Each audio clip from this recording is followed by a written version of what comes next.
TJ, so good to have you here, man. I really want to dive into the dose effect and everything that you do on your social media that I'm a massive fan of.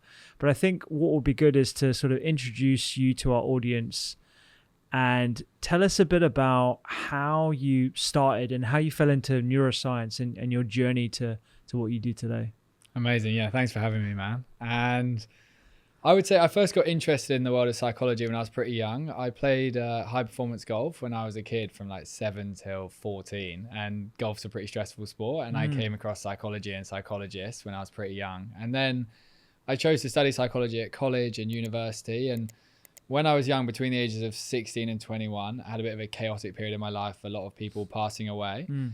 And during that period of time, like lots of young people, I got pretty hooked on the world of alcohol and partying and my phone and porn and whatever it might be. Anything that could kind of give me really quick periods of pleasure in my brain. And during that time, I was in this ironic period of kind of like studying how the brain worked and then also damaging my brain. Yeah. And then when I first came across the world of dopamine, specifically that chemical, it just provided so many answers to the challenges I was facing in my life. So much of the mental difficulty I was experiencing of like low mood or inattentiveness or restlessness. I was like, wow, this is because of some kind of like dopamine deficiency as a result of my lifestyle. And then as soon as I found that, it's just sort of been full steam ahead since then, really studying these neurotransmitters, changing my life, my own lifestyle up, and then others as a result. Well, it's interesting that you make that connection, right? Because I just sort of parallel that with my experience as a medical doctor. We know the damaging effects of things like alcohol and partying. We might not be able to explain it through the perspective of the brain and dopamine, but despite that knowledge, there is a tendency for people in high stress positions and medicine to sort of continue with those unhealthy lifestyles, those unhealthy practices. And it's interesting that you made the decision in the knowledge of dopamine. I wonder if you could talk to us a bit about how you're actually able to reconcile with that. Yeah, it was an interesting experience because I, for a long time, didn't want to acknowledge that these things were necessarily having an impact on me. Like, I loved my phone. I loved scrolling social media.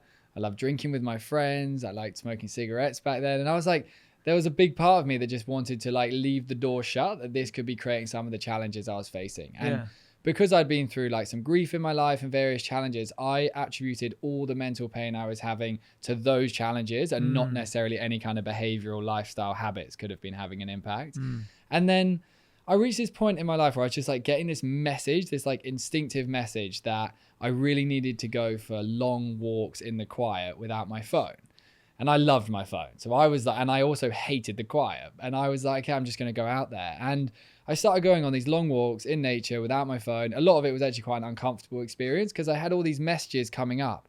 But in those quiet walks, I just got this very clear message that you got to like let go of the booze as much as I was drinking and change up my food and my relationship with the phone and stop watching porn at the time. Like I grew up as a teenager, I watched loads of porn, like basically every teenager I know. And I would attribute like the big shift, not just to the knowledge of how these chemicals worked, but just spending more time one-on-one with myself in the quiet, basically. That's amazing. So like the intuitive side of your brain just really came out where you allowed everything else to just quieten down, and that you found that in nature and just going on long walks. So you essentially were like listening more to your body signals, and that's how you came up with the answer? Yeah, I would say like the more I've come to understand these chemicals, the more I really understand that they're guiding all of us. Like all of these chemicals are talking to us. They're like our friends trying to guide us towards the healthiest, most optimal life we can have as a human being. And for the hunter-gatherers, which is what we did for 99% of human history, they were guiding us to find the food, connect with our group, contribute to the group, sleep well, eat the healthy food, and so on.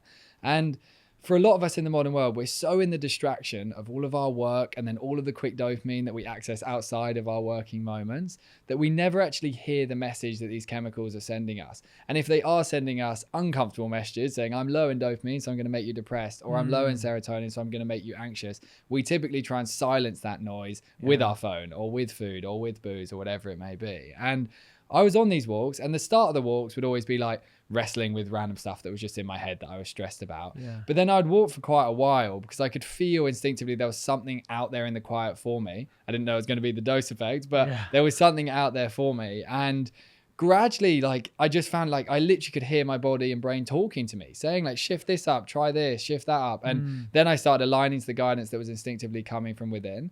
And it really changed my life. And I really believe all humans have that guidance coming from within. They just need to take some time to hear it. Yeah. It's interesting, you know, and I know in the book you use the lens of hunter-gatherers and how we've evolved for 99% of our time. In terms of the last few decades, if we look at the big shifts in our lifestyle, shelter, the food we eat, the screens that we're across, like, where do you think the biggest shift has occurred? What is the sort of like the biggest one factor you think that's having the most detrimental impact on the neurochemicals that we'll go into in a bit more detail? Yeah, so the reason I believe that hunter-gatherer lens is so significant is just these chemicals obviously didn't just appear 50 years ago when we found out what they were. They've been in us for 300,000 years, and that's Homo sapiens. But then long before that, we had different versions of humans for like millions of years. And they are completely designed to help us be like motivated to hunt, to connect in a small group, to make the fire, to do the hard stuff, and so on. And when you look at our modern life, it's literally polar opposite. We've like completely flipped existence on its head. And when I think about the number one thing that's having the impact, I really do believe it's the phone. I think food and like alcohol and sedentary lifestyles, I think these are really significant factors. And definitely if we can optimize them, it's like phenomenal to do. But I think if you look at mental health as a society, I think the phone coming in is the thing that's massively disrupted things. Not meaning like a Nokia phone. I don't think that was doing any damage. But you can see like, even if you look at mental health in the world since COVID really changed society's relationship with a phone, partly because we just lived at home for a long time. But TikTok was invented, and then all the social media companies copied TikTok, and TikTok invented the fastest way for humans to access dopamine ever. Like you can open an app, boom, dopamine's coming in. And that concept of novel changing videos at speed is so addictive. That's why, like, even when you go on YouTube now and you go there for a quick second, it's hard to even bother to pick a video. It's just like, I'll just click shorts and just be entertained. That's because dopamine is coming faster to your brain. And I do believe that addiction to the phone that we've all developed is like the number one factor to work on. Yeah, gosh. I mean, I'm thinking about this through the lens of a parent. I mean, my kid's only 12 weeks old, so we're not going to give him a phone. Yeah, anytime don't soon. start yet. But perhaps for people who are listening to this who have maybe not just teenagers, but you know, kids in their 20s or maybe themselves as well, they notice that they fall into these big black holes of social media where you just can't stop doom scrolling. What are the kind of ring fences or sort of guide rails that we should be introducing now to prevent sort of the detrimental impacts on our neurochemicals? Yeah, so I would say step one is just like becoming more in tune with how the phone is actually impacting you in your day-to-day life. And what I would say is after long periods of time on your phone, just for like a minute or so, observe how you feel after. And you might notice that you feel kind of flat. Some people go in the lane of feeling kind of like flat, low mood, depressed type vibe if they're on the phone too long. And for other people, it kind of like actually heightens up their energy system. They feel kind of like anxious and stressed out after being on the phone. But I think change is only going to come if you become really in tune with the feeling it's actually creating within you. Yeah. And then I've spent like 5 years really studying how do I break a phone addiction for myself, but then for all the people we train. And I've tried every app in the world, trying like block the apps and stuff. And what I've discovered is it's actually so much more simple than you think. It's literally just create physical separation from the device as often as you possibly can. Okay. Meaning you don't charge the phone in the bedroom, so you don't go on it as soon as you wake up. And we can go in depth on how that works. Yeah. But you don't cook with it right next to you. You don't watch TV with it right next to you. You don't work with it right next to you. You don't socialize with it right next to you. Yeah. And then very quickly, like that quick dopaminergic urge to pick it up begins to dissipate because it's not right there. And the phone is a different addiction to all like other things like alcohol and cigarettes and stuff, because you can, if you're really addicted to those things, just quit them. Well, it's hard to do, but you can quit them. Whereas the phone, obviously, we can't just quit unless you want to just like leave modern society. Yeah. So you have to develop a different framework of how you're going to manage the addiction. And all the people that are coming through our training, they're just learning this idea of physical separation from the device, and the speed that the screen time drops is out of this world. So for yourself, how do you personally remove yourself from that? Because you're on social media, you know, it's part of your job. You're out there educating people as well as doing the live events and the books and all that kind of stuff. How do you actually do this every day? And I'm actually asking for me, asking for a friend. Yeah, the social media thing is interesting because that is, when you're a creator on social media, like a whole nother lens of dopamine addiction, of like, how is your content doing, and checking your DMs and seeing if you're helping people is quite like a dopamine feeling as well. And one of the things that I found really useful is like Instagram primarily for me, except this week whilst I'm with the book, I'm having to really be on it more. But primarily it's something I now only use from my computer. And I found that to be a really significant difference. Okay. The same with my email, the same with WhatsApp. I try and primarily only use it from my computer. Okay. Because the computer doesn't have that same like addictive feeling of it. And you don't like change around apps so frequently. So if ever I'm doing DMs on Instagram or replying to comments, I'm doing all of it from a computer. Okay. I'll obviously go on via the phone when I'm posting, but that's been a really significant difference. And then for me, I've created these windows of times where I'm allowed on Instagram. So I let myself go on Instagram at 10 a.m., 3 p.m. and 8 p.m. I have my girlfriend to really keep me accountable to this idea. And sometimes, of course, I slip out of it, but having a framework whereby I'm not allowed to just go on at any time I want seems to be extremely beneficial. Yeah, that's a really good point. I'm definitely going to borrow some of those techniques. And it's hard to do, but if you just like tomorrow, just only think about tomorrow and just say to yourself, like after you've had your final check tonight, which is 8 p.m., you say to yourself, I'm not going on here till 10 a.m. tomorrow. If you had to go on because there's some kind of emergency, which there isn't, then you go on via a computer. But if not, 10 a.m. tomorrow is when you have your first check. And we chatted earlier about how when you had your fast from coffee, you felt really good when you had that coffee. The great thing about this method is when you have your social media check, it's actually a really enjoyable experience because you've actually waited for it. You may have only waited like 5 hours, which doesn't seem like a 30-day fast. But 5 hours now is ages to not go on social media for, because most of us go on it like 100 times a day without even realizing. So I would say like building like some kind of structure into your life can really help. What do you make of those apps actually that actually block the use of your apps? Like I forget the name of it, but I was actually at an event earlier this week, and someone I was with was going to show me something on Instagram, and it was grayed out. And she was like, "Oh, I can't show you because my app is blocked until 8 a.m. the following day." Do those work? I think they can work. I do think they are a good concept. I think I use one called 1 sec, and it makes like the app take 10 seconds to open. Okay. So you don't just get like the quick check thing. Right. And it also tells you when you last opened. So then like I'll see like, oh yeah, it actually has been 5 hours, which is good. Okay. So I think they're good. And I think for a lot of us, like managing the dopamine drawer of the phone is so hard. So if you need to put some kind of parameter in place, that's amazing. But I still stand by the idea that just making sure it's not near you is a more useful process. Like even the idea of, say you were going for a coffee with your wife on a Saturday, you could technically not take your phone with you, totally. Which is like a ridiculous thought now. It's like, well, not take my phone with me. I understand if you're on your own or if like maybe you're a woman, you'd be slightly more conscious about wanting your phone for safety, which is totally fair. But if you're going with someone for a coffee, you could leave them at home, and you'll be so surprised the impact that kind of decision has, because you'll go for a coffee, you'll really connect because like you actually only talk to each other and there will be no moments of distraction. And then you also have moments where, say your partner goes to the bathroom for a second and you're in the coffee shop. In that moment, you would always open your phone. Totally. You would never just sit there. And you find yourself just sitting there. And it's actually good for our brain to have these moments where it just does nothing. Like we very rarely give our brain the opportunity to just rest. And in these moments of rest, it really restores dopamine because we're not getting like overstimulated for a period of time. So I think there's just like a framework around the phone that society could create that's just like a different idea of it's okay to not always have it. Totally, yeah. We had Johan Hari on the podcast. Oh, amazing. About a year and a half ago, and he wrote that book Stolen Focus. Yeah. And that was sort of one of the moments where I realized like I'm really addicted to my phone. Yeah. But I also started to appreciate boredom as something that we have intuitively and as part of our evolution have actually learned to live with, and has actually got some health benefits. And I know from some of your social media posts where you talk about the mundane tasks that you have to do, like I take the bins out every week and all this kind of stuff, and how that's actually good for us. So I wonder if you could unpack that a bit, because the thought of going to a coffee store and just having a coffee without your laptop, without your phone might seem quite intimidating for people, but we actually need to embrace boredom a bit more. Yeah, there's two elements there. The boredom element is so good because it's just letting your brain rest. With what I shared earlier, it also means that some messages can come through to you if you sit in the boredom. And as much as it might be annoying to get a message saying like, oh, why are you drinking so much alcohol whilst you sit in the quiet in your coffee shop waiting for your partner to come back, if you were getting that message.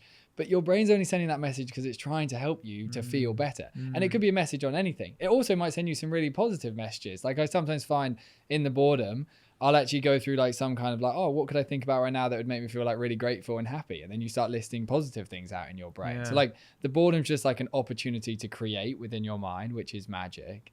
With those mundane tasks, the big thing to understand is that our brain evolved to love effort. Like we had to do so much ridiculously hard stuff to survive to get to this point as a species. Like if you actually imagine just right now, like walking into the forest and then trying to live there for a month with nothing but yourself, like that would be so hard to survive, to find the food, to keep warm, to build the shelter, and they'd have to survive winters and all that kinds of stuff. And dopamine was this genius chemical that evolved in the brain to make us want to do the hard stuff and then to make us feel good when we did the hard stuff. So we kept doing it. So we survived. And when you take things around the house, like having to change and wash your bedding, like the most annoying task in the world, unbuttoning it all and washing it all and drying it all, you find yourself eventually getting into your freshly washed bed and you're buzzing that you washed it. You're not like, oh, I really regret the fact I bothered to wash my bedding. And that's because the dopamine is such a clever chemical and it's rewarding you for the effortful action you put in so that you keep doing the task so that you also have a clean bed. Yeah. And all the tasks around the house, emptying dishwashers, taking the bins out, it's all so good for just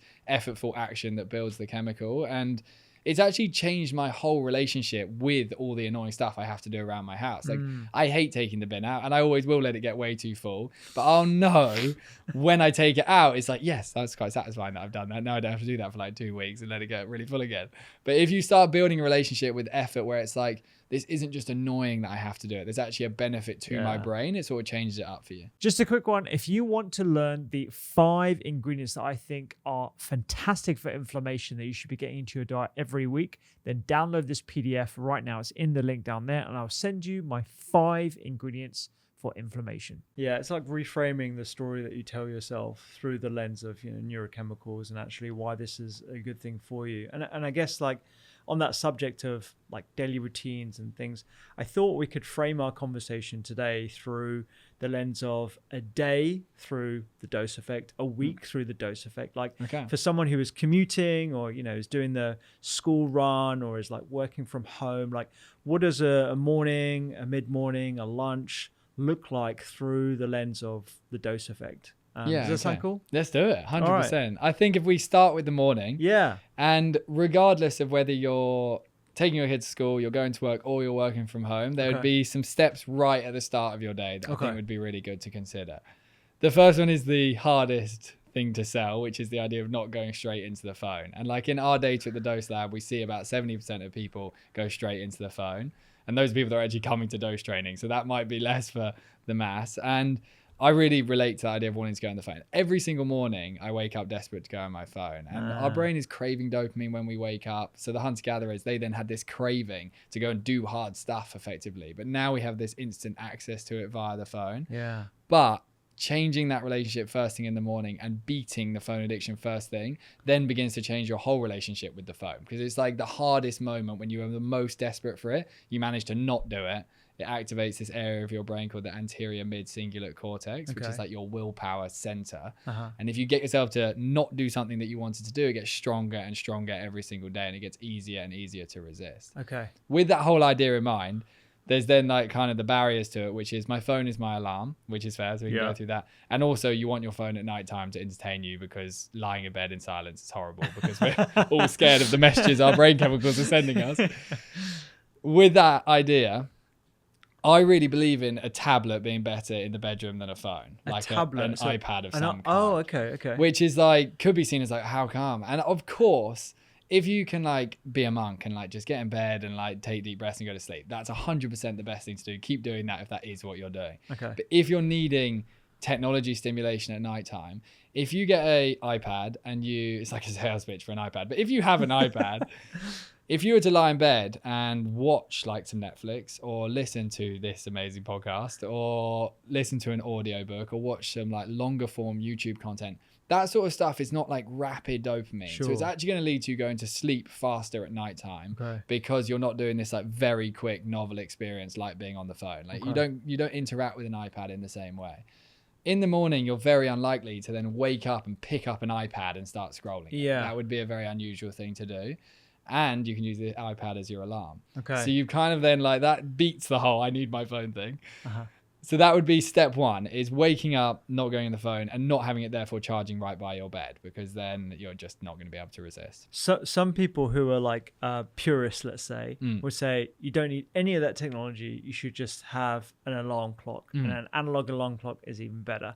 What do you say to that? You think that's just too far elite for certain people to I think that's heaven. I think that's the best thing you could do for your dose. I think if that is on the cards, then like definitely do that. Okay. I always with dose and trying to share the most realistic idea, and I don't think it's awful for you to like watch a podcast while you are chilling in bed. I don't think that's the worst thing. I think the blue light thing is interesting. I think if you have your iPad on really low brightness, I think your brain will be okay and it will be able to sleep. I think the most useful thing you could do is not go on it when you wake up. But that being said, like if you can be someone like Brian Johnson that doesn't have any tech in his bedroom, you will sleep. You will definitely sleep better, and you'll definitely not go on it in the morning. So that's like gold standard. Silver standard is like go towards the tablet, and then phone is like, we got to get those phones out of the room. It's priority number one. Yeah. What do you make of the blue light thing? Because there are some people who I think like Matthew Walker who say, you know, the blue light, that's affecting your melatonin levels. That's going to keep you awake at night, and it's going to at least affect the quality of your sleep. Some people are like, well, it's not so much about the blue light, it's about the quality of the content. Like if you're reading the news before you go to bed, it's probably the worst thing you can do, because that's just going to conjure up a lot of negativity. And again, that's going to affect your sleep quality. What do you make of those two arguments? I would say the news thing would probably be the worst thing, just because the news can also get your adrenaline system going, and news is also quite addictive. It gets your dopamine, because like dopamine really interconnects with novelty. Okay. For our hunter-gatherers, our former hunter-gatherers, novelty meant like, oh my god, there's some fruit in that tree, and it would spike dopamine to make us move towards the tree. Like dopamine directed us, or towards the deer or whatever it might be. And there's a lot of novelty in the news. And you know, in COVID, like how hooked we got on the news. And it was because it was so novel that we got hooked. Like, 'cause there was so many new things every single day. Oh my God, that's happening. Oh my God, that's happening. And we were all completely hooked on those apps. So, and then you have the adrenaline component of that. So it's waking you. So I would say that would be the worst thing possible, would be news at nighttime. Okay. In terms of the blue light, like I definitely think the science is very strong on that. Like blue light will affect your melatonin system and reduce your quality of sleep. I think if you have your brightness really, really low on the device, and you've had dim lighting throughout the evening in your house, I think you are still going to be able to sleep. I think we are building some kind of tolerance to it. Many people in our research that interact with tech at nighttime on low brightness still seem to fall asleep quite quickly and sleep quite well. So I think it's okay. It's doable. Again, optimal is definitely no tech. But for the mass, moving towards the iPad on some kind of chilled podcast or Netflix content, I would say it'd be the best. Okay, great. And just as we're not to take us completely off track, but what do you make of Brian Johnson's? I actually really like Brian Johnson. I think he's getting like a bad rep for being like extreme and stuff like that. And he is definitely like extreme, but I think like you've got 7 billion or 8 billion people here. Like it's okay for people to do what they want to do. And I think he's like pushing a frontier of like a new way of humans thinking about aging and health, and he's really pushing the idea of moving your dinner to earlier. He's really like, that seems to be the number one thing he's communicating, is try and get your dinner like almost back to like 5 p.m. if you can. And I've always been someone that ate dinner at like 8:30. Like I was like a late dinner person. And the reason he's pushing that is because he really thinks the effect on your sleep is phenomenal. Like he's as extreme now as he has his dinner at 11 a.m., which is just like hilarious. But he's suggesting people have it at 5 p.m. But that one thing seems to be really significant for the sleep, like moving the dinner earlier, then going to sleep earlier, and then waking earlier, but being really well rested when you wake.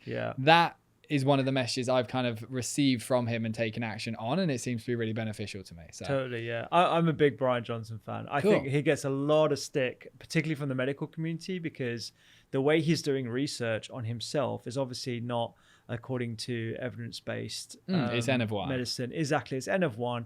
But, and this is going to sound un-PC, we kind of need freaks out there. We need N of 1 studies. And we need people like him actually just putting the messaging out that these are things that could potentially help you. I mean, no one's going to go through his entire supplement list and try and copy it, because he's very upfront with the fact that he's doing blood work that personalizes his choices to him. Now, do I believe everything he's doing is beneficial? Absolutely not.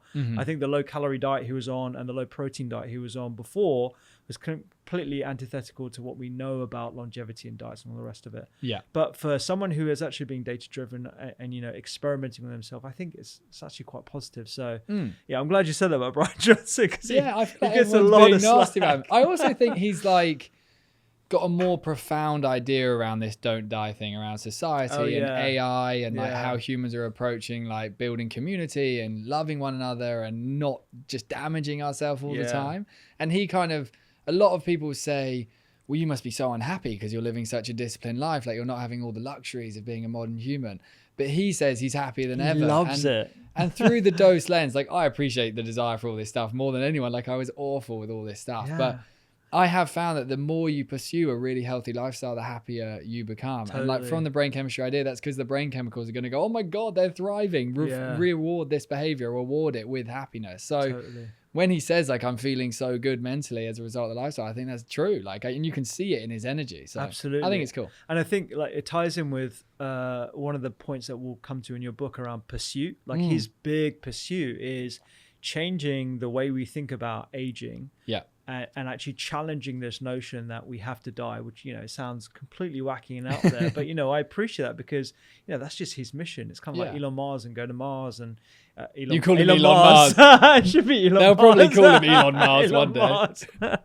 Yeah, but I think that, there's big grand visions and stuff. It's cool. It ties in with pursuit. And one day humans might figure out how to not die. And like it might take 1,000 years. Who knows? But it's cool to be one of the people that pushes the lever. Absolutely. So I'm derailing us. So we're just beating phone addiction. That's the first thing that we want to try and do. And then instead of that, so you wake up in the morning and your brain is going to go, oh my God, I need the phone because it's had it for 10 years every day. So it's going to crave it hard. And what I really guide in dose, we have these laws of each chemical. And for the dopamine law, we call it take action as soon as you wake. Take action as soon as you wake. And it basically means do something as soon as you wake up in the morning. And what I would suggest doing is waking up and just, if you really struggle with snoozing as step one, I would just like sit on the side of your bed as soon as you wake up. So just like get your legs out of the bed and just like sit on the side. Okay. And my girlfriend has to watch this every morning thinking, who am I going out with? But I sit there because I would just go back to sleep if I didn't take action as soon as I wake. So I sit there and then I walk to the bathroom and I immediately start brushing my teeth. And then you're building dopamine because you're doing effortful, boring, mundane stuff. After that, you might go to the bathroom. If you normally would go on your phone when you're going to the bathroom, you can have a book there. That's like I read like 1 or 2 pages each day. So then you're building a little bit more dopamine. Then a splash cold water on my face, bit more dopamine. And then like depending on how much time you've got, if you had time, going for a walk would be phenomenal for your brain. You'd get a variety of these chemicals going for a walk. If you don't have time, then showering and getting ready and just trying to start your day before you go into the phone is the most optimal thing you can do. Yeah, you got this amazing quote. I don't know if it's you or something you've seen before, but is it I have to see sunlight before I see social media? Yeah, see, I like to coin that one as well. Yeah, okay, sure. You heard it here. It's TJ's. I did make it. Someone might have said it, but I did think of it once on a walk. But yeah, I think that's such a good rule to go by. It's like the idea of like you have to have gone outside before you can go on a phone. Okay. And I also, with that social media word, I count WhatsApp and email as social media. Like I think it's all dopamine. I agree. And like email is very dopamine as well because it's almost like a slot machine of am I going to get good news or bad news based on all your working life. So there's like a slot machine type element of email, which is very dopaminergic. WhatsApp can have these components as well. So the idea would be you have to have gone outside before you see social media. And everyone in the UK thinking there's no sunlight at all. Any daylight is great for your system, your dopamine and your serotonin. The current winter situation we're in where it's actually dark in the morning, I would really opt for, like I'm currently waking up and it's dark, so I'm not going for a walk when I wake up. And I'll wake up, I do this meditation thing, so that kind of like prolongs a bit of time, and I'll get ready, I'll have my shower, and then I'll go straight for the computer before I go to the phone. And then I'll go into the computer and I will go into like WhatsApp and email and so on, but I won't go onto the phone because the phone is what like really takes you into loads of different worlds, YouTube, and you just like end up in a whole dopamine loop. Yeah. Whereas like if you just head towards the computer once you've done your morning routine, that's a really cool way to start. With your meditation routine, what does that look like? Is that a mixture of breath work? Is it guided? Is it? Mine's really simple. It's just 15-minute silent meditation where I attempt to focus on my breath and don't succeed. Okay. I just sit there struggling to do it. But I know it's so beneficial for me if I sit there. And it's something I did for a number of years during the period where I was really trying to get out of the addictive lifestyle I was in. It was actually when I started doing a mindfulness module at university and I'd sit in the quiet in that, I was like so shocked at just how loud my brain was. And I find I just use like that Insight Timer app. I use it from the iPad, so I don't have to go. I don't have to go into the phone. There's a theme. And with that, I just try and do it at the moment. I do it as soon as I wake up in the morning, because if I don't do it straight away, it's just never happening, because I don't enjoy the experience of it. It's a really annoying task in my life, but I know it's worth the annoyance. I like that. So you're doing a hard thing in the morning, which is, hard for certain people. And sometimes I'll be like, oh, I was kind of chilled in that meditation, but I would say 90% of the time, horrible. Okay. And do you ever use any of those sort of light I don't know what you call them, like a panel sort of thing. Like panel, sorry. I use one of those sunrise alarm clocks. Okay. I think those are incredible. I think they really have a significant impact on your ability to wake in the morning. Waking in the pitch black is just so against our evolution. That just doesn't really make sense. If we were waking in the pitch black, we would have been in significant danger, effectively. Right. It's quite stressful to wake to an alarm in the pitch black. Yeah. And those wake you up over 30 minutes, so your body eases into it. Like today, we had to be up at 5 a.m. to get to London. If I'd woken up in the pitch black at 5 a.m., I would have had a heart attack. Yeah. So, because now I've chilled out my morning routine. That would have been a lot to manage. And then I have one of those panels. It's like a vitamin D panel. Okay. And in the morning for an hour, I leave that on, and it's facing me whilst I work. And it kind of simulates the kind of light that we get from the outdoors. And they're really good in winter. I think they're a valuable idea. Okay, great. All right, so this is the morning. This is, it sounds like I'm getting more of a dopamine theme over here. Yeah, I would say in the morning you are wanting to charge the dopamine, because dopamine is this motivational chemical that gives us the ability to do the hard stuff we don't necessarily want to do. And a lot of our day is effort, and it's designed to be effort. Yeah. So it's like taking your kids to school, or cooking them breakfast, or going to work, getting on the train, whatever it might be. You want a load of dopamine in your brain so that you do these things. And whenever you're doing something hard and you have low dopamine levels, it's absolutely horrible. That's why, if you had a big project tomorrow morning of writing your book, say, for example, and you had to sit down for 2 hours, if I told you tonight you have to drink 2 bottles of red wine, you know how hard it would be to write that book tomorrow morning, because your dopamine would be so low. And if in the morning, with some simple actions we can take, we get the dopamine system a little bit elevated, it means it's actually going to feel easier to do the effortful things. Right. And you mentioned something earlier, which I find fascinating, around the AMCC, so the anterior mid-cingulate cortex, and how by doing what is perceived as a hard thing repeated times, so pushing through the hardness, actually makes it easier. Yeah, it's fascinating, this, because this is an actual area of your brain. It's about this big, and it can literally grow and shrink depending on your lifestyle. And when you look at studies of super agers, like centenarians that live past 100, or really high performing athletes or business professionals, they all have enlarged AMCCs. And the way in which the AMCC activates is if you say yes to something you don't want to do, or no to something you do want to do. Okay. So say, for example, you wake up in the morning and you want to go on the phone. If you say no to it, your AMCC activates with that moment of, I'm not going to allow myself this thing. And on the other side, if you think, I should go for a walk this morning because that neuroscientist said it on Rupi's show, and then you go, can't really be bothered, but you make yourself do it, again, it activates. So it can either be denial of something that would be quick pleasure, or it could be making yourself do something that's challenging. And we all have met those people in life that are just so disciplined. They're so good with their food and exercise and work and everything. And it almost looks easy to them. You think, how the hell are you so disciplined? The reason it's easy to them is they have said yes to the hard stuff so often that this area of their brain has become so big and so active that it's actually easy for them to say yes to doing the exercise and so on. And you'll have experienced this yourself. You're a very healthy person. I'm sure your decision around, am I going to bother to cook a healthy meal, was quite an easy decision. But that's after many years of saying yes to, I'm going to put effort in and I'm going to cook a healthy meal. And I've actually found that in my head, if I actually think about that, I'm working and I'm I really want to go on the phone, I'll actually think if I don't, I'm going to activate my AMCC. Yeah. And it's a cool way to just frame it in my mind. I think, that's 1 rep of my AMCC getting stronger like a muscle. I love that. So I love this idea of reframing the hard things, because you could see it in one of two ways. You can see it as like punishment, like if you want to go to the gym or you want to do like cold water therapy in the morning, you want to jump in your ice bath or turn your shower on cold, like that's a hard thing to do. You're punishing yourself. Yeah. The other way to think about that is, no, this is actually activating my AMCC. This is going to make other hard things easier because I'm enlarging literally a part of my brain. Yeah, and the cold water immersion is like right the cream of the crop of this idea, because it's like the last thing you want to do is go in a freezing cold ice bath. And it's so interesting when people start doing the cold water immersion thing, because so quickly lots of aspects of their life start changing. They start being, I want to be really disciplined with my exercise and food and sleep and phone and all this stuff. And it's because this area is getting really, really strong in that scenario. Yeah, phenomenal. Okay, fine. So we've got beating the phone, taking action as soon as you wake, you know, all these different activities like exposing yourself to sunlight. These are all things, regardless of your situation, whether, you know, you've got to do the school run, you've got to commute. These are things that we should be doing. Yeah. Anything else in the morning? I would say the number one objective would just be not going on the phone. Okay. Like if you forget everything, it would just be do hard stuff in the morning instead of going on the phone. And I really believe like your happiest life you could ever experience is the other side of doing the things you don't want to do. I really think that's the case. And for me, I decided for 10 years to just give myself all the things I really wanted. So if I wanted alcohol, if I wanted porn or my phone or anything I wanted, it was like, yeah, I'm having that straight away.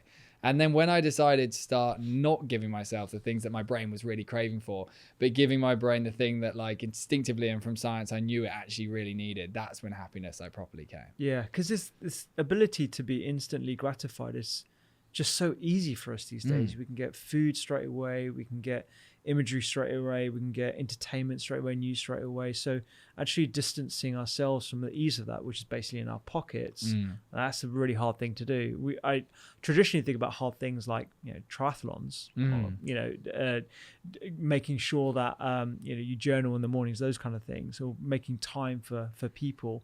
But I guess the phone is probably the strongest pull on our dopamine. It's just the easiest to access. Like cigarettes were quite an example of this. Like when cigarettes were like not known to be unhealthy, they would like everyone was smoking all the time. Like it was just cigarettes out, because they were also like an example of such good quick dopamine that we could access. And the important thing to also know is like there's no reason to judge yourself for wanting all these things. Like humans have craved dopamine for hundreds of thousands of years. It was just for all of those years, you could not get it easily. So like we just had to go out and work to get it. And it's not that if you take a hunter-gatherer now, they wouldn't also go on a phone and watch the porn and eat the sugar and so on. They would also immediately. But it's just beginning to have this framework in your mind of, I'm not judging myself that I want this thing. Like my brain is being wired in a way that it's going to instinctively like the fact that we've managed to hijack this chemical as modern humans. But then also acknowledging to yourself that maybe it's not making you super, super happy, or whatever your dream is in life. Maybe you've got like a big career goal. Maybe it is disrupting that, or maybe it's having an impact on your relationship, and potentially shifting it, although it's annoying in the moment, could be big on the long term. Yeah, I love that. Okay, so we're on our dose day. Yeah. It's mid-morning, going to lunchtime. What are the key dose things that I should be looking out to do? I would say mid-morning into lunchtime. One of the best things in the world for your system is this idea of flow state, which is getting really deeply into a task. Yeah, what is flow? Like flow state is this thing that a psychologist called Csikszentmihalyi discovered about 40 years ago. And he discovered it when watching like athletes and musicians and artists, this idea of like a ridiculously deep immersion in a task where your brain thinks about nothing else. It's really commonly associated with like a timeless feeling where you completely forget and you lose track of time. And it's really pleasurable. Like it's just like a really enjoyable experience. And you see like Roger Federer in the final of Wimbledon, for example. It's just like this effortless, unbelievable level of high performance. He doesn't look that stressed out. And when you're in these flow states, you build a ton of dopamine. It's like this beautiful state to be in. And our working day, our morning and our working day is a very dopamine-y time. We're going to go into explore the oxy and the serotonin as well. But in that period of time, getting into flow state would be magic, but it's so hard to access because the only way into flow state is staying on only one task, like no deviation at all, for Yeah. at least 15 minutes. And then it might begin. And then you've got to go further and further to get into flow state. And you'll notice for us in this conversation, at the beginning, your brain is like slightly more aware of different things and thinking. Gradually, as the conversation evolves, your brain gets more and more immersed in the conversation we're having. And it's because dopamine is increasing in our brain because of the effortful action and the attention of being in the discussion. And then this dopamine flow state begins to occur. And like I personally, because this is like what I was suited for as my career, find flow state in moments like this, in podcasts. But everyone has their own flow state, their own working task that really gets their brain in tune. And if you can have a period of time whereby in the mid-morning you try and access this flow state, which often would mean not having your phone near you again. Because like, I'm detecting a theme here. Yeah, if we had our phones on the table right now, like, do you really think we could get super immersed in this? It'd be so hard. Like if it was just coming out like, oh, Instagram, like that would be a nightmare. Yeah. And if you can have a period in your working morning, like there are times where obviously you've got to chat to your colleagues or whatever it might be. So it's not that the whole morning has to just be like hyper focused. Yeah. But if you can have a window of time, let's say like 40 minutes, where you think, okay, I've got a hard task I've got to do today. I don't really want to do it. It's like building some big proposal or big email stuff, whatever it might be. I'm going to remove the phone. I'm going to close WhatsApp. I'm going to put the phone elsewhere. And I'm just going to attempt to lock in and know that the beginning of any task, like the first 5 to 10 minutes, isn't that enjoyable because your dopamine is quite low. So it's like, oh, it's a bit uncomfortable. And that's when we're always like, I can't really be bothered. I'm just going to check the phone again. Yeah. And then we go back to it. And we kind of all are just like back and forth. And we gradually get the stuff done. But if you get your brain really immersed in it, you obviously do way better with the task, but it's also so good for building the brain chemical. So you mentioned 15 minutes. Is that the general threshold that people need to get to before they reach this state of flow? Yeah, we have basically what's called broad and narrow attention. And in this moment right now, we've both got narrow attention. If you're like walking around your kitchen, talking to your wife, like making a cup of tea, you've got what's called broad attention. Your attention's just moving around. And for our natural self, for hunter-gatherers, we were in broad attention a lot of the time. We were kind of just like wandering the forest, and then occasionally something would trigger our attention and we'd go into narrow. Whereas in the modern world, we're spending a lot of time with our attention very isolated, and it basically takes about 15 minutes for your attention to go all the way from broad into a narrow focus where it stops thinking about other stuff. And you'll notice like in a task, like when I was writing the book, for example, the beginning I'd have like such a desire to, I just want to go back on WhatsApp and send one more message. Or I just want to go on email or LinkedIn because that's kind of productive. Yeah. And then after about 15 minutes, you do kind of forget and you're like, oh, I'm in this now. Like I'm actually doing it. Well, you don't even think, you're just doing it. Yeah. And it just takes a bit of time to get there. And for a lot of us, we're just never getting there. So we just like constantly out of that loop, but good to get into. Well, this is the thing, because if I think about what I struggle with when I'm trying to focus on tasks, my attention's being pulled by email and WhatsApp and stuff. So I get, number one thing, remove the phone. But even on my computer, I mean, if I look at my computer right now, I've got so many tabs open. It's ridiculous. And it's really stressful. It's the reason why, like, I struggle to script, for a pod or, a YouTube video that we're doing. And so I'm getting, take your phone away, remove any distractions. Are there any things that I can do to ensure that I actually surpass that 15-minute threshold so I get to that narrow state of attention? I would say, considering like even with the computer, like closing as much stuff as you possibly can, because the problem is as I shared before, like dopamine is increased through novelty. So like even if you like flick up and you see all your apps open, on like a Mac, you can see everything. Yeah, I got whole like if I was writing the book, but then I flicked up and I saw a video was being edited at the same time, like I might go on to Final Cut Pro and then start doing that instead. So trying to simplify like what your brain sees is really significant. And then my other favorite thing to do is to get a stopwatch, and it might be my phone, and I'll go on the stopwatch like from 0, so not a timer, and I'll click start. Then I'll move the phone away. Okay. And then I'll tell myself that like I'm only allowed to go back to that phone when I really feel like it's been a lot of time. And when I first started doing this, I'd go back to it and it would say like 4 minutes. And I'd be like, oh shit, 4 minutes is all I've got. But then in my head, I was like, okay, so my baseline attention span is 4 minutes. Okay. And then I gradually tried to like work that number up. And I'd sit there and I'd have like this literally like physical urge for the phone or for like my mouse to go towards WhatsApp. But then I would just be like, okay, I've got to try and fight this urge. And again, all of that is activating this AMCC. The dopamine is building because you're staying locked in. And I would say gamifying it with yourself, whereby it's like, okay, so maybe it is 2 minutes, your attention span, which isn't that unusual now in our modern world. So tomorrow I'm going to get 5 and the next day 8 and like ease it up gradually. And I remember as I was writing the book, that specific stopwatch challenge I literally invented to get myself to write the book because I couldn't get myself to focus. And I remember eventually getting to points where it would say like 70 minutes and I couldn't believe it because at the beginning I was getting like 4 minutes. And dopamine is so connected with like a feeling of deep satisfaction. Like when you feel really satisfied, that means your dopamine has increased in a healthy, natural way. And when you feel dissatisfied, the opposite happens. And the satisfaction you get from like prolonged deep focus of doing something you know you needed to do is just like magic. And that's exactly what the hunter-gatherers did all the time, like making the fires and building the shelters and so on. What do you make of this concept of time blocking that's quite popular with productivity gurus out there? Like this idea that you work for 45 minutes and then you have a break for 5 and then you do another 45 minutes or some other derivation of time. Does that work for flow state or? Yeah, I would say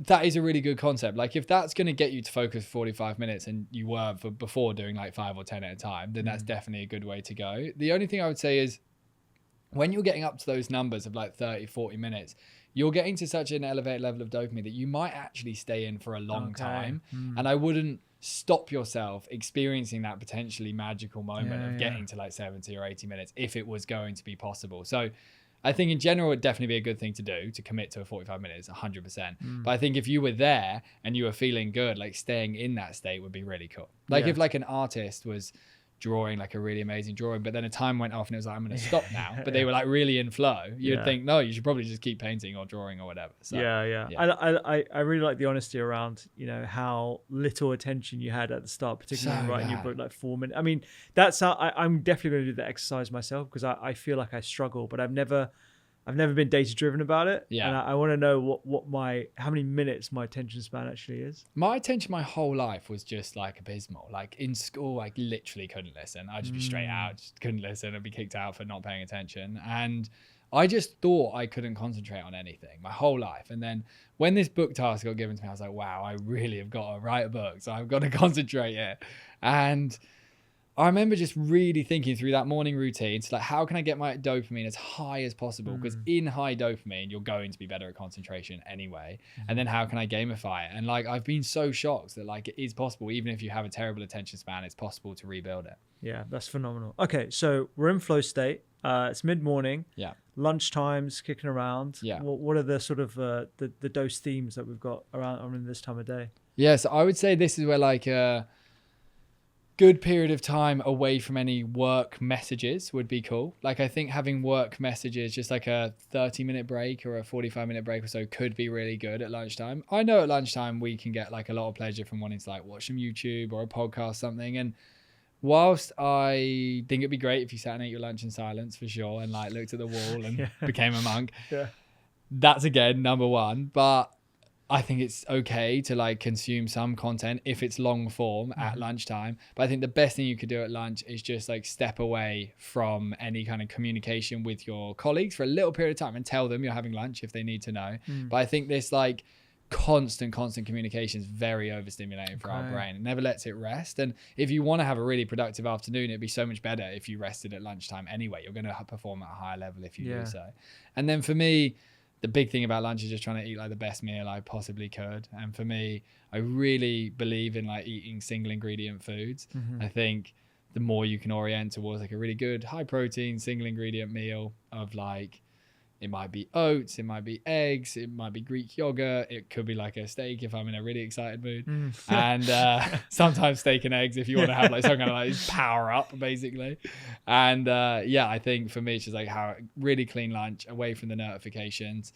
If it was possible to go outside for a little period of time, that'd be magic. Yeah, let's talk a bit more about what we're eating actually for lunch and let's say dinner later on, because this is where we get into the subject matter of not only dopamine but serotonin as well, right?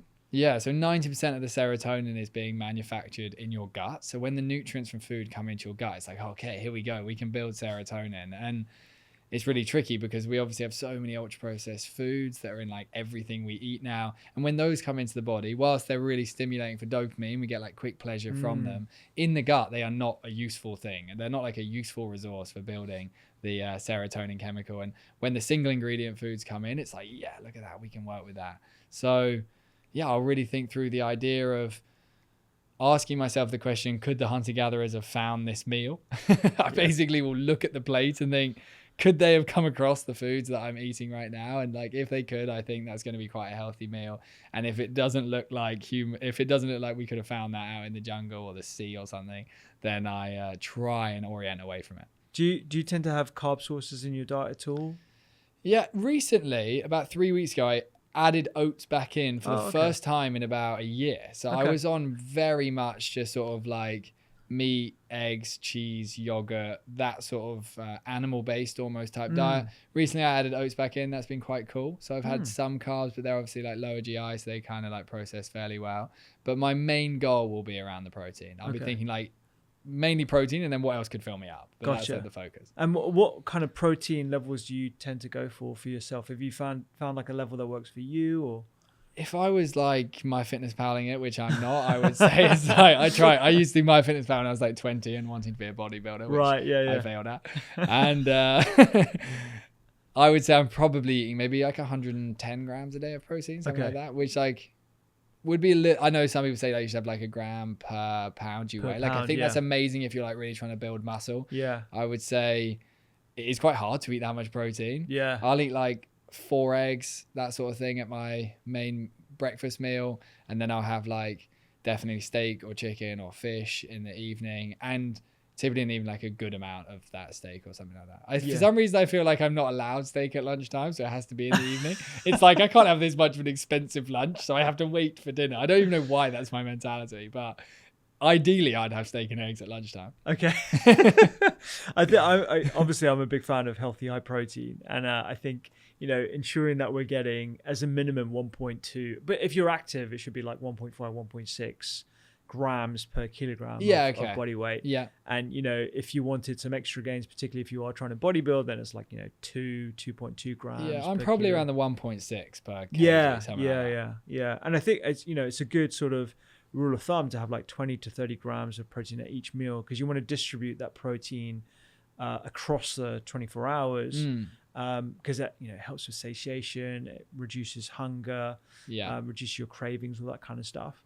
And varying your sources of protein as well. So sometimes, from plants, sometimes lean meat, sometimes steak, sometimes eggs. Like, I think just variety is incredible. And we're talking a bit about the amino acids that are, people like to think of protein as just protein, but protein is, when we consume it, we digest it, it gets broken down by various processes in our digestive system, all the way from our mouths to our stomachs to our intestines, into those like building blocks of amino acids, and then they are reconfigured into things like serotonin, things like dopamine. Talk us through a little bit about like how proteins can actually help with some of those neurochemicals. Yeah, so when we're eating food from like a dose point of view, you've got 2 amino acids that can occur. You've got tyrosine that can occur from protein, and you've got tryptophan that can occur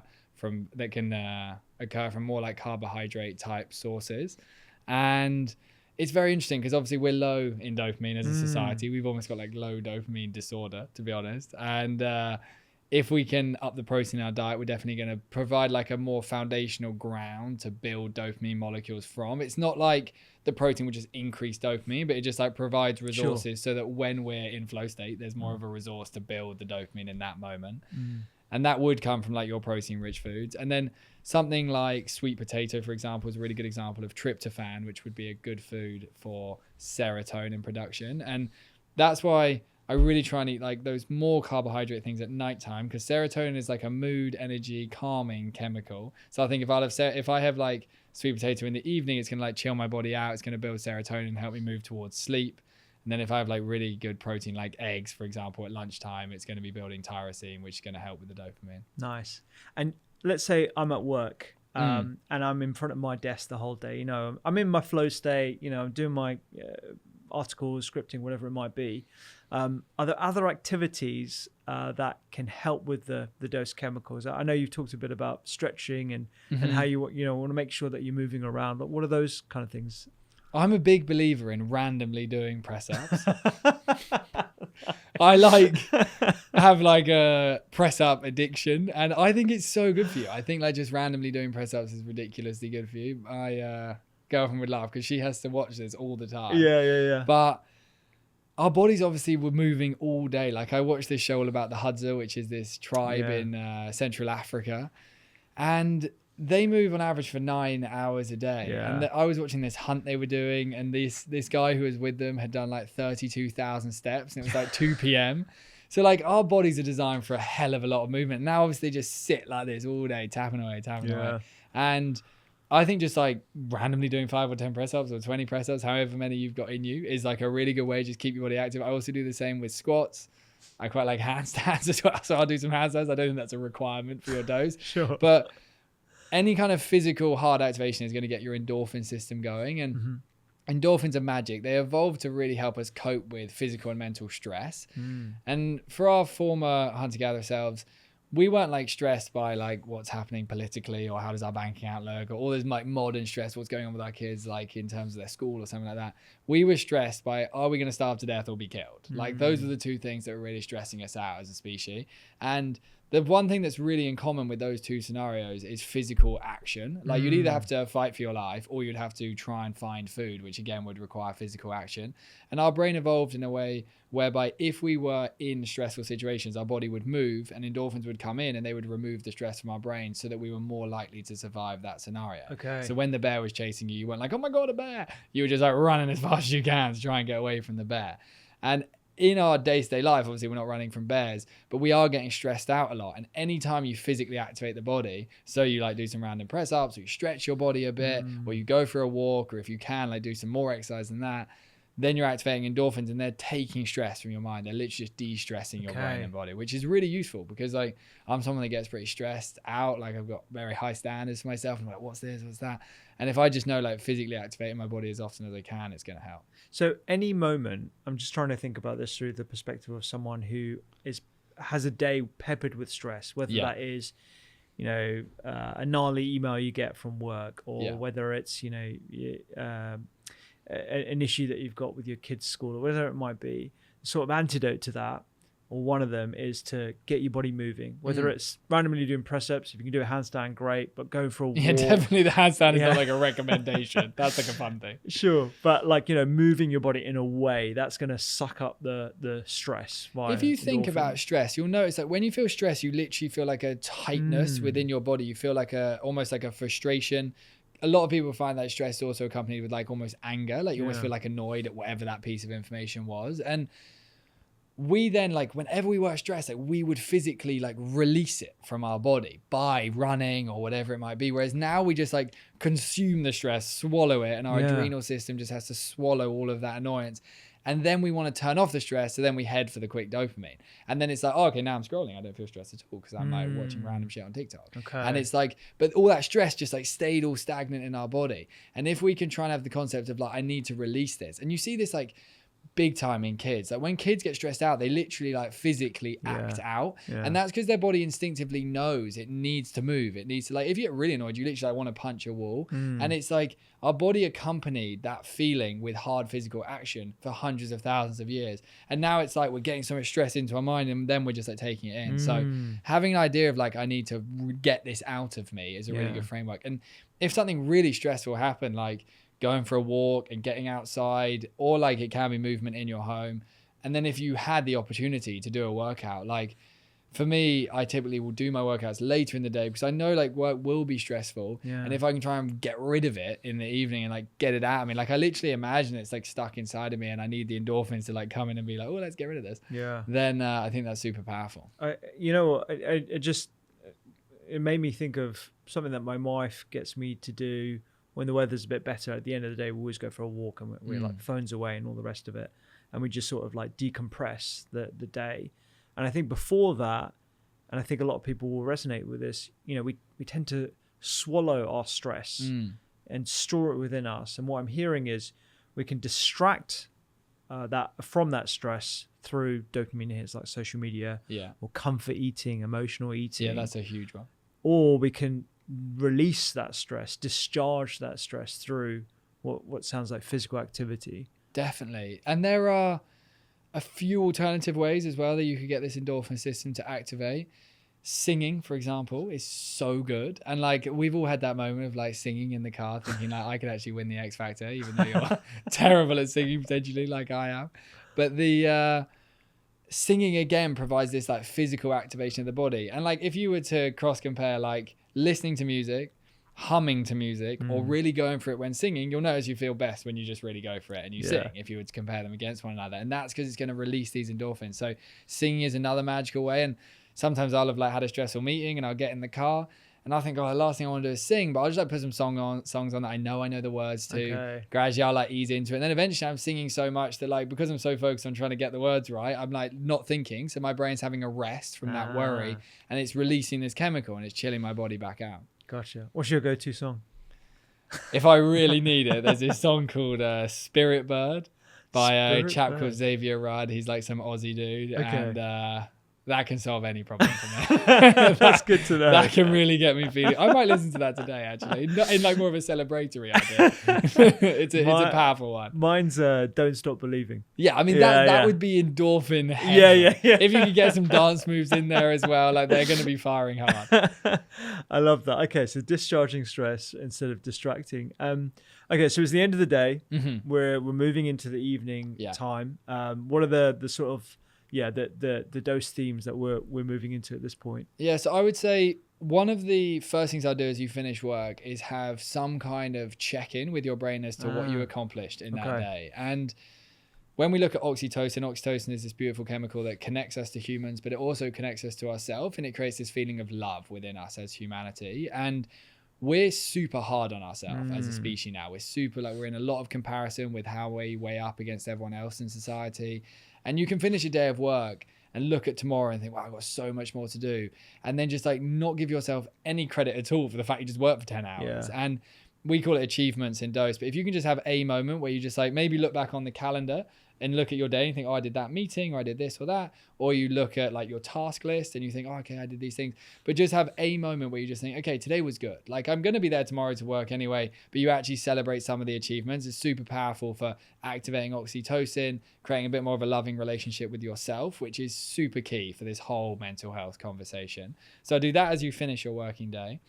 Then I think the most important thing is like a significant separation between your working day and your chilled evening. Mm-hmm. I don't think we should just like head from, this is particularly on work from home days, but I don't think we should just head from a working day towards like dinner and then onto the sofa. Okay. I think something should like break that in half. And that could be going to the gym if that was in your routine. It could be going for a walk. It might even just be like going to the supermarket and getting out the house for a bit and going and buying your dinner. Something that separates your working day and your evening. Just your brain like sees a little bit of a break, because there's this huge conversation of like work-life balance and like how do we get work-life balance. But the vast majority of the reason that's so difficult is because for the last like 50 years before the phone got really big, you finished work and you went home and then you chilled out. Whereas now obviously like our work is in our phone. So you sit on the sofa watching Love Island while also working. Yeah. Which is what I did last night. It's embarrassing as that is to say. So it just blends into... So it's just all one blend. And sometimes you have busy times in your life, maybe you need to like work a bit in the evening, and that's okay. Like I understand that has to happen. But I think if you can kind of like, as like a general rule, finish your really good hard working day of being in flow state and handstands, and then...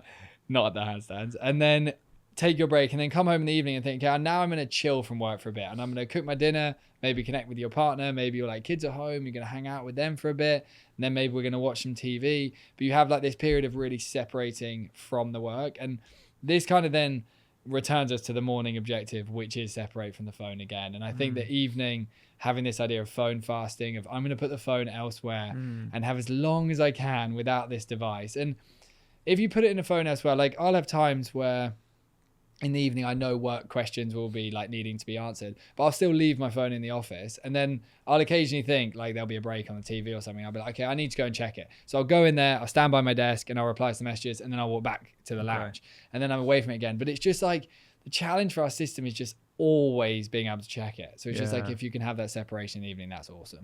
I find that myself, I'm conscious not to miss anything on email. So I'll casually just flick through Gmail and then just, check on work emails and stuff. And if there's something that draws my attention, I'll start doing it on my phone. Yeah. And, just having this conversation now and after reading the book, I've realized that I 100% need physical separation from my phone to prevent my mind from being sucked into that activity. And I just want to clarify, because you mentioned oxytocin. Yeah. A lot of people might be listening to this and be like, okay, oxytocin, I've heard about that, with babies bonding to mothers and how that produces oxytocin. What is oxytocin? Where is it produced? What's that neurochemical about? Yeah, so it's produced most predominantly in the brain. They've actually found a recent study we saw came out at the end of last year. There's a little bit of oxytocin coming from the gut as well, which is cool. So there's some love in our gut, which you can feel as a human. So the science is catching up. And predominantly it does release when you're born. So your mum and you get a huge surge of it. And then as you go through life, it gives you the desire to build the relationships with your siblings and then your friends at school, and then eventually like romantic connection and so on. And anytime you're having a deep bonding moment with a human being, oxytocin is increasing. And obviously things like the phone are like really disrupting the capacity to experience oxytocin, because you and I right now, like this would have been good for oxytocin. We've like looked each other in the eye and we've had like a really good discussion. If we had been on the phones and stuff, the quality of the connection would have been massively disrupted. And when you look at the home and in the evening, whether it's a relationship between like partners that are together or partners and their kids or whatever it might be, there is a real lack of oxytocin in the society we're currently living in, because we're living in a dopamine dominant world where the pursuit in the evening is, how do I pleasure my brain to the max with the meals I'm eating and what I'm going to watch and how much phone I'm going to have, and then the porn you might watch in the evening, whatever it might be. And it's so dopamine dominant. And if the evening could be considered as a little bit more of an oxytocin priority of how am I going to really connect with my wife, or maybe if you live alone, you might be FaceTiming someone you want to chat to. It could be that you like get oxytocin yourself by these grateful thoughts or these celebration of achievements. But if you can kind of create like a more loving experience in the evening and a more dopamine worky experience in the day, it's going to be much better for your brain. You mentioned gratitude there. Yeah. I'm a really big fan of gratitude. So, I did like a gratitude practice that I shared publicly for 2 years. Cool. Like every day on stories, I would be talking about 3 things I'm grateful for. And I stopped because I met my now wife and we started dating, and it was distracting me and stuff. And I wanted to get away from my phone in the evenings. Yeah. But I remember like feeling just like I had a bit of accountability, so I had to keep on doing it. Yeah, nice. But it was just such a great way of discharging the whole day and actually reframing the last 24 hours.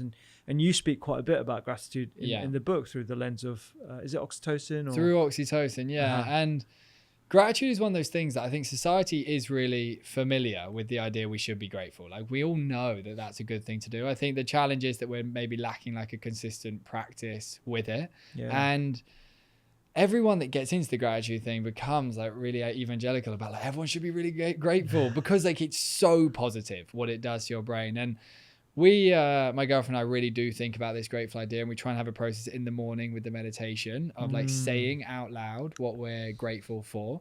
And George actually mentioned to me the idea of like asking ourselves like, why are we actually grateful for that thing? So rather than just like very quickly going like, my house, my family and my dog. Sure. And then it's like, okay, that's over. If you say like, I'm really grateful for my home. And then you think like, why am I grateful for my home? Like maybe it makes you feel really calm, or maybe you feel really creative at your home, or maybe it's the place your family bond.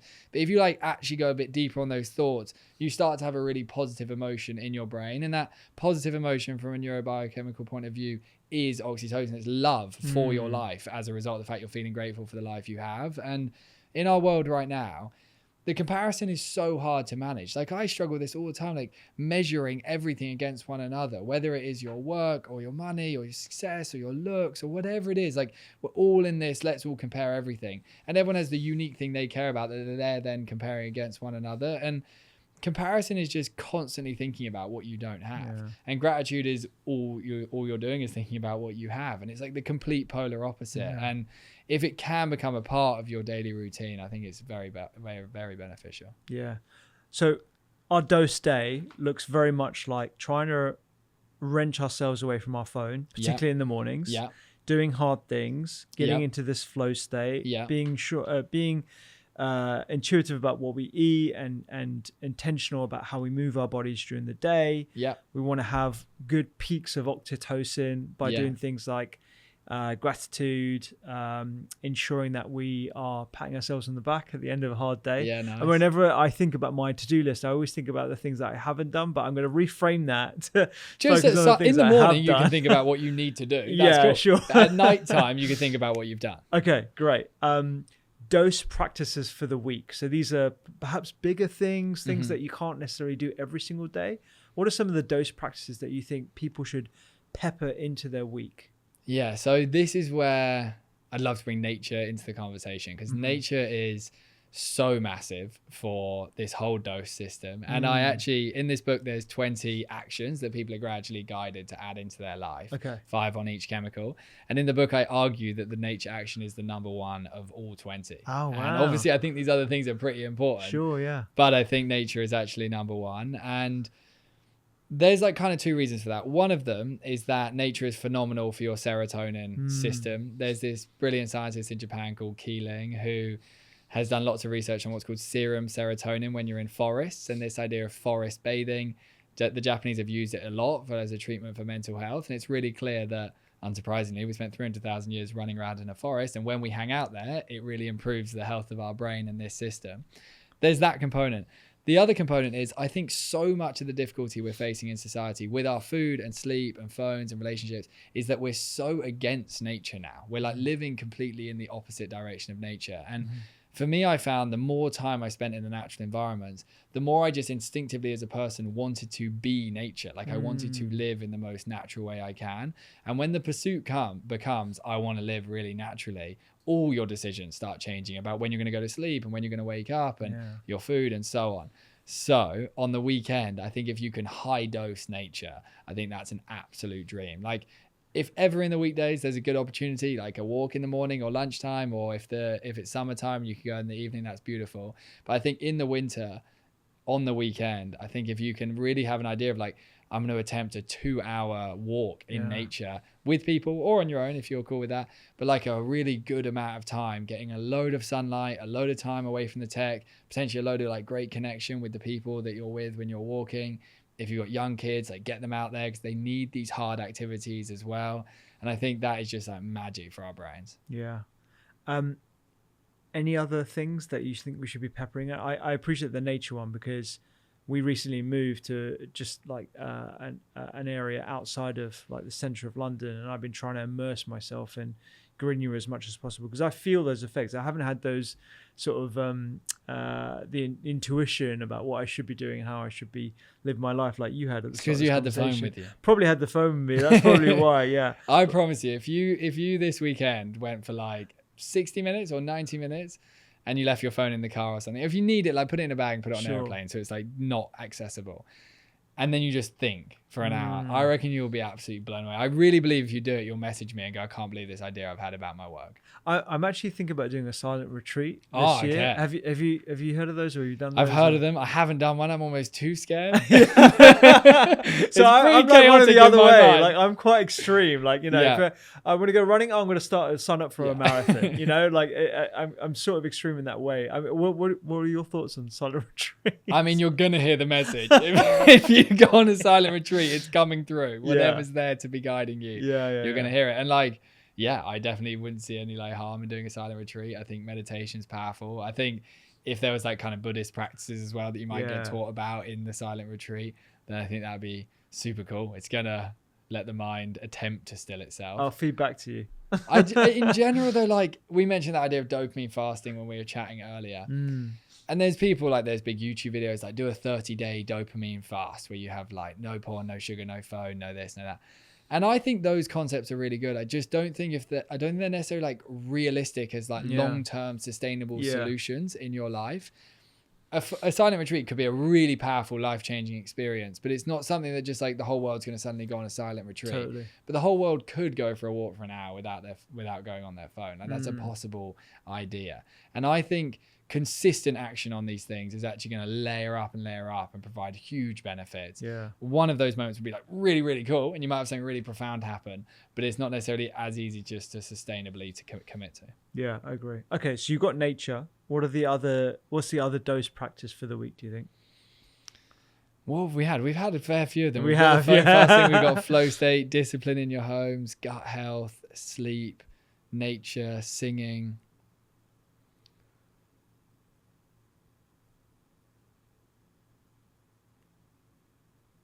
I would say the concept of pursuit would probably be like the final idea that we haven't really gone too deep into, which would be how clear are you on the goal that you're in the pursuit of in your life, and like how much progress do you feel like you're making towards it. And there's this brilliant scientist that made one of the biggest discoveries in dopamine history called Schultz at Cambridge University. And Schultz basically discovered that dopamine is actually at its highest level, not when we attain the thing that we're chasing, but just before we attain it. Okay. It's a really interesting graph where, say, for example, you were hunting for a deer. That's what the ancestors did. You'd be dopamine, the whole pursuit. And then you would actually peak at dopamine, let's say 300 meters before the deer. And then when you get the deer, your dopamine would be back down here. So it'd be like all the way up, and then it would dip a bit and you'd attain the task. Okay. And in our life, we think our happiness is when we attain all the things we're wanting, whether it's like stuff with our kids or money or homes or career success or followers or anything you want. It's like we all think our happiness is just in the moment we attain the thing.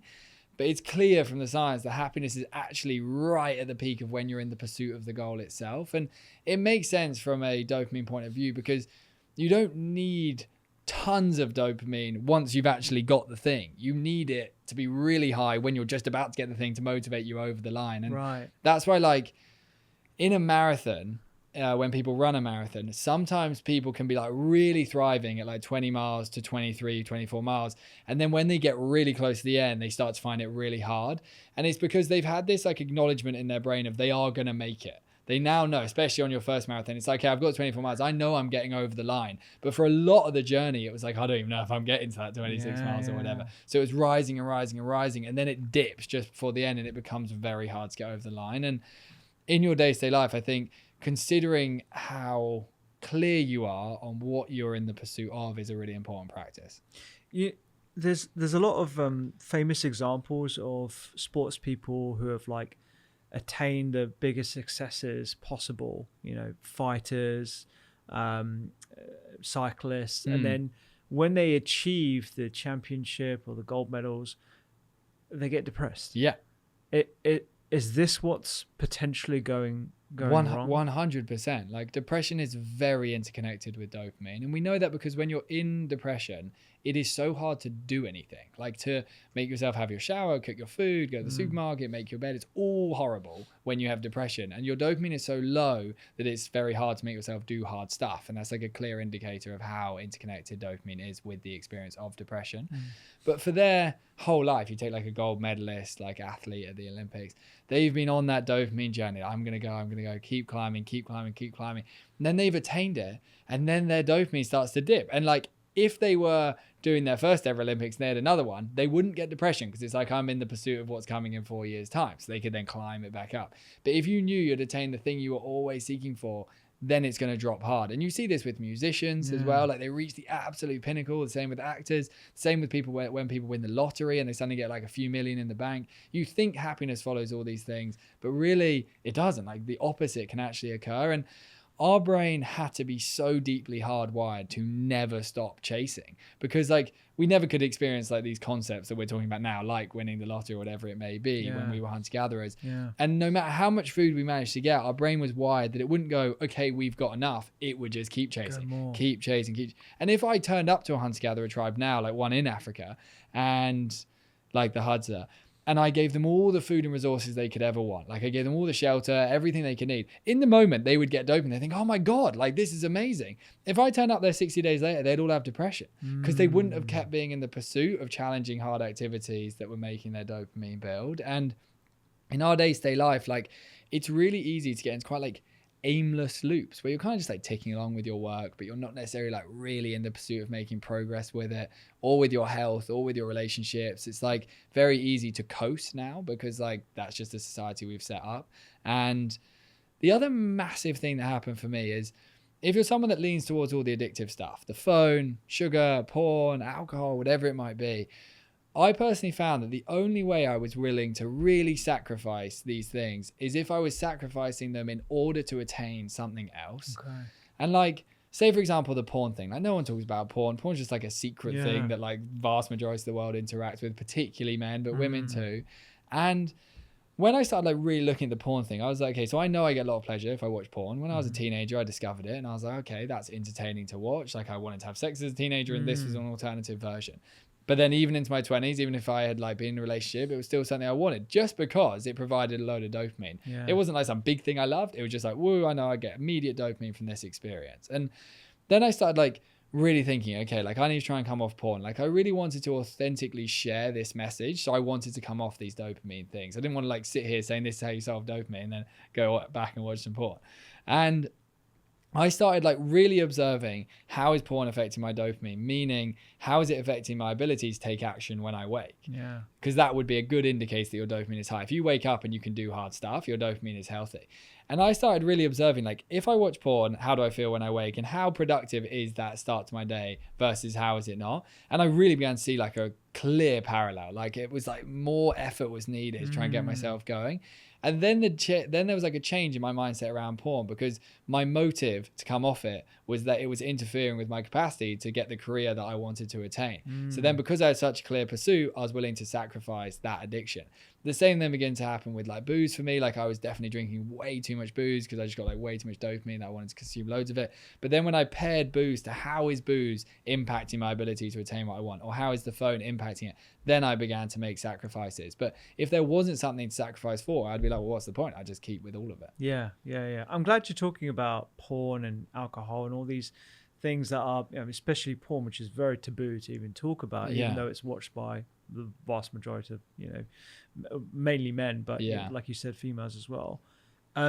Because I don't think the connection is being made as to how that it impacts your motivation, how that impacts your energy, the pursuit of your dreams, making achievements, as much as it should be doing. It's almost something that no one really wants to talk about. Definitely. Even though it's obviously happening at a massive scale. I think porn is like really, really underestimated. Like as a human being, sex and like reproduction and relationships is like really at the core of what you're seeking for. And I have this theory that I say to my friends, which is kind of a ridiculous theory because it's not scientific. Okay. But I believe the more virtual naked humans you see, the less real life naked humans you will see. Okay. And what I mean by that is, say you're in a relationship. If you start watching porn a lot, I think your likelihood of having a lot of sex in that relationship is going to reduce rapidly. Partly because like, it's going to interfere with the relationship, but also because your brain is going to be moderately satisfied for its pursuit of sex. So you're not going to bother trying to have sex because you're going to be watching it there. On the other side, if you were single, if you didn't have any access to porn, your desire to pursue going and finding a partner is going to be much higher because all humans like want to have sexual connection. And if you couldn't access like a reduced version of it with porn, then you would have more of a motive to go out and date and meet people and interconnect them and so on. But because we have this like ability to like moderately satisfy that deep sexual urge within us, we're all like, for many of us, really reducing the amount of into like sexual relationships we have with people. So I do think it's powerful for relationships. I then think it's got this huge component for your motivation, which is really underestimated. And I've had friends where I've said like, can you just try and do 7 days without watching it? Because I don't have a single friend that doesn't watch it. Not one. I haven't like got a single person that doesn't. And again, like I said earlier, there is no judgment for these things. Like, it's really tempting to watch. Like it makes you feel good when you watch it. And it's just like what's being presented to us. We didn't all invent porn. It's just an option to engage with it. And the speed that your motivation changes, I think particularly as a man, where you stop watching it. And you can still interact with that behavior. You just don't do the porn at the same time. You just use your imagination and stuff like that. And it's a very significant difference from a dopamine point of view. As someone who's got a book out and you're pursuing lots of things in your career. I mean, you're so young as well. You're 27, yeah. How are you sort of in the awareness of that particular dopamine drop if you achieve things? How are you ensuring that, A, you're getting enough from your life and everything, but you're still pursuing dreams? Like, how are you still ensuring that you're keeping that dopamine train moving in the right direction? Yeah, this is interesting because I'm really I think about my whole life through dose because like it just seems to be like really easy pillars for me to follow, and obviously I like understand the chemicals nicely. And a week like this, I was literally saying this to my girlfriend yesterday, like a week like this, I've got the book coming out this week and we've had some really great moments, people sharing about the book and like lots of people getting the book and the launch event. And I know that's then taking my dopamine really high. And I'm loving the experience of it. But I also know on the other side of that, there is a period where I'm going to dip. And for me, like I am vulnerable to like a slightly like depressed brain. I think people can either lean towards like an anxious brain or a depressed brain. And for me, I'll more get like depressed, like I just feel like sad for no reason. And even though this week is magical, I kind of know that like potentially next week or something, I might have a period where I dip. The big thing there in the like awareness of this is that if I dip next week, I'll be worrying about something because I'll be in a dip. But if I acknowledge, oh, I'm in the dip because I went high on dopamine last week, it then takes the pain away. Because I'm like, oh, it's okay. I'm just like not feeling as good because I went high on dopamine last week. So that then helps. The other thing that's huge is there's this journal called Nature, which is like one of the best scientific journals. Getting a paper in there is super hard. And a paper came out 2 weeks ago about dopamine and serotonin. And this is like a revolutionary concept, which is the idea that they're working on an accelerator and a brake mechanism. With one another, meaning that when you're pressing the accelerator on dopamine, a brake is being pressed on serotonin, the production of it. So if you're in like your weekday and you're like chasing loads of success and hard work, or you're getting loads and loads of pleasure because you're on your phone loads, not only are you like hammering down the dopamine lane, a pause is being effectively put on serotonin. And serotonin is this beautiful chemical that like lifts our mood and calms us and just makes us feel like present and content and happy.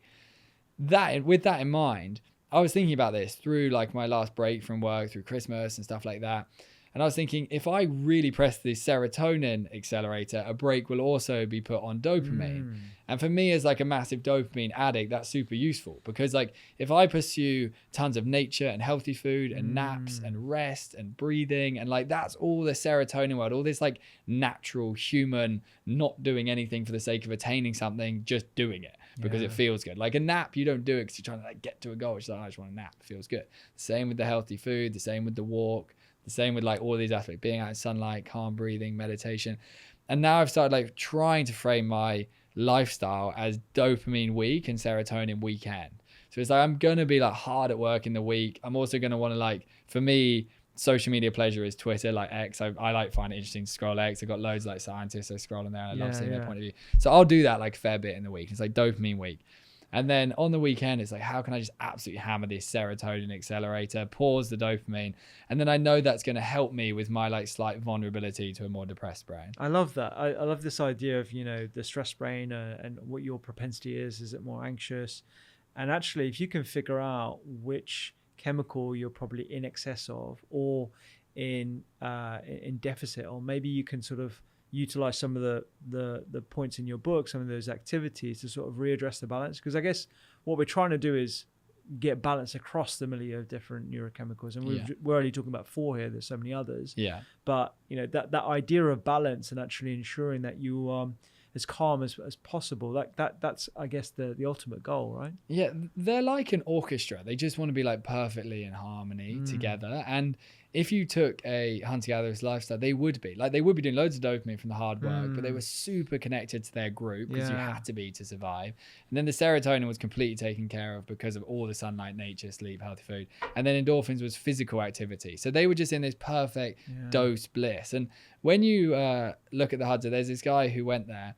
There's a show on Disney Plus called Primal Survivor. And he attempts to describe depression, anxiety, inattention. And they can't even comprehend it. Really? Like, because they're not getting that message. Because they're not living in a way that's unnatural to their brain chemistry. And if you took these people to a lab and measured these chemicals, they would be absolutely thriving on all of them for sure. Unless they'd like just gone through grief. Then they'd have an oxytocin dip, for example. But in their day-to-day life, it would be super optimized. And we're like super dopamine dominant and like crashing the dopamine, and we're low in oxytocin, low in serotonin, low in endorphins, and like our brain chemistry is off. And this is like a beautiful answer to like, how am I going to get these back into symphony like an orchestra? Yeah, I love that. We're going to do a quick fire round right at the end to sort of wrap up this conversation. I could talk to you about dose and all the other stuff for another hour, but number one, do you think we should ban social media for under 16s? It's a hot topic right now. Yeah, overall, like depending on how deep you want to go on that conversation, but I would say yes if it was a yes or no answer. Okay, fine. And you can go. You can elaborate a little bit. What? I mean, we probably know why. I just think by now. Yeah, I mean, if you didn't, the phone might be causing some difficulty, and you need physical separation from the device.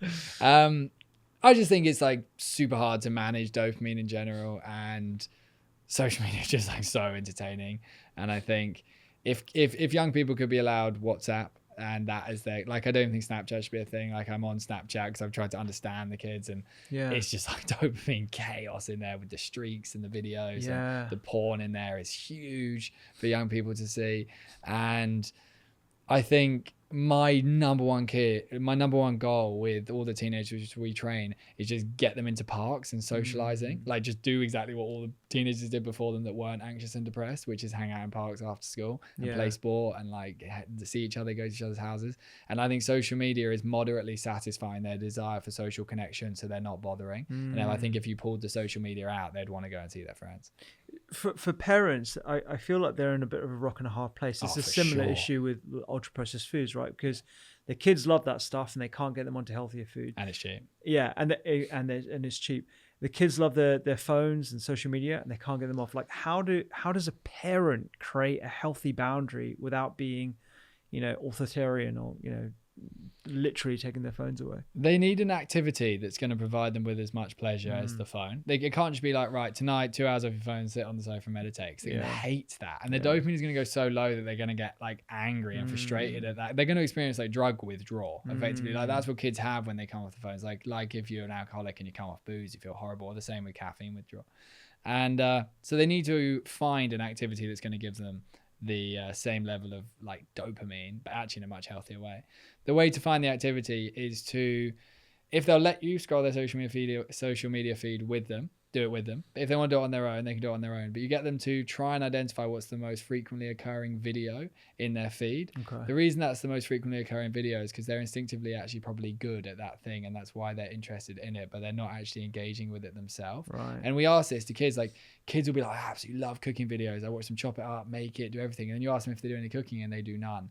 Wow. And what I really believe is we're actually vicariously watching other people in their flow states on social media rather than getting our own flow state. Wow. And I had this, like, I would love watching all these hiking nature videos. And I was like, I literally never ever go hiking or go into nature. Yeah. So if they identify, like, what is the thing they really love? Like, is it sport? Is it music? Is it cooking? Is it art? Whatever it might. Is it comedy? And then try and get them to actually like engage with that activity more frequently. And rather than shaping the whole thing as this is to solve your phone addiction, this is just to help them find a passion that they love. Yeah. And as a byproduct, their phone screen time is just going to reduce. But the kids with low screen times are the one with a hobby and a passion. And the way to identify the passion is in the social media feed. Yeah, I love that. I think that's such a good point. I've never heard it explained like that before. What are your thoughts on cold therapy and sauna? I think, those are two good ones. So I think cold therapy is absolute magic if you're in a life where you're not taking much action. Like if you're in a life where you need motivation, potentially like a depression type thing, or just like low mood or unmotivated, those kind of like scales of how low that can get.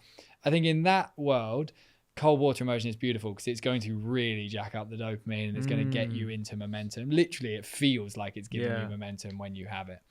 I think if you're in a life where you're working very, very hard and you might be like overly stressed or easing towards burnout, I actually don't think cold therapy is the answer in that scenario, because I think you're just further over energizing the system. So I'd say great if you're not taking action. If you're someone that's absolutely smashing it, taking loads of action, that's when I'd actually orient towards the heat therapy, because heat therapy is so good for the endorphins. It physically activates the body. Like, when you're in there, it's literally hard to stay in there once you get past about 10 minutes. Yeah. So I think if you're eating towards burnout, overexertion, heat therapy is going to chill you back out. And if you're underexerted, cold's going to warm you back in, basically. Okay, fine. And the last thing is about being data driven about this whole thing. So, I was telling you about the smart ring that I wear, and you've got some tracking devices. Do you think there's a future where we actually get to measure or have proxy measures of our dopamine, oxytocin, serotonin? I hope so. I hope the Dose Lab is going to one day have that product. That's definitely, I've got some very clear ideas as to how that could be possible. Okay.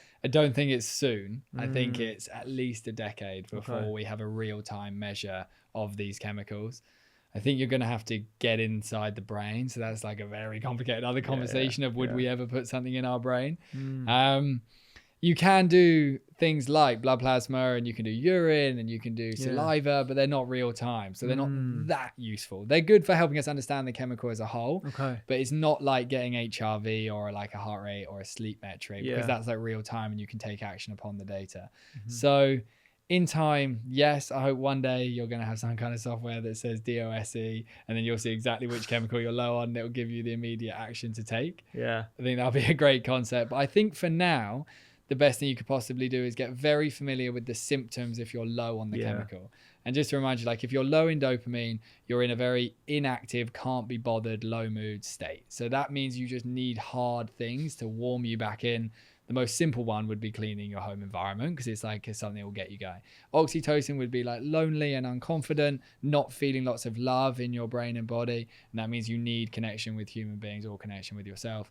Serotonin would be more that you're actually like kind of like anxious. You're in like a worried, overthinking type state. Your brain feels really rapid, and it means you need those natural experiences.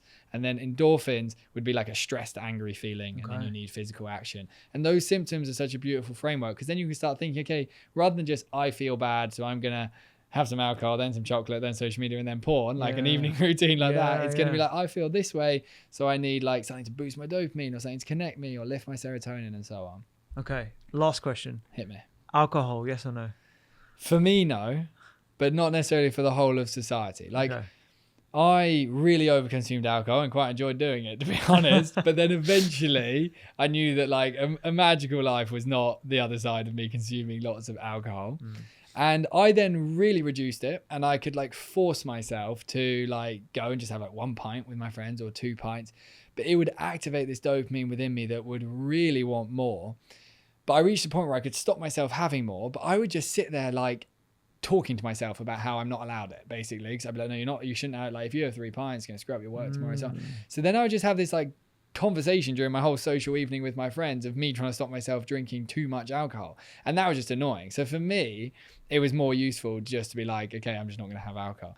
I think if you can have a glass of like red wine on a Friday night and that's chill, and you're like, cool, I'm happy with my glass of red wine, that's beautiful, and I'm honestly very envious of that experience. But I think if you have alcohol and then a voice starts in your head saying give me more, then I think it's a good idea that a period of time away from the booze, like it could be really great for you. TJ, you are awesome, man. Honestly, you're so good. I love the book. Like I said, I got you to sign this because I'm gifting it to one of my best friends. I love every chapter. You can see I've peppered it with like, you have it's stuff, cool. and it's like been thoroughly read. But this I think is going to help so many people, that are just a framework for thinking about why they're stressed, or what they can do if they feel anxious, or what they can do outside of pharmaceuticals and stuff that obviously I believe in as a medical professional. But there's just so many other lifestyle practices, and I think the way you've explained it through the lens of our brain chemicals is brilliant. So I think it's going to be game changing. Thanks so much for having me on, man. Of course. I absolutely love this episode. You got to come back. Let's do it. We're going to have loads of follow-up questions for sure. If you loved that episode, you will love the full library of podcasts from the Doctor's Kitchen Library. We talk about everything from inflammation, supplements, and food as medicine. Just like this episode right here. You can click it right now and check it out.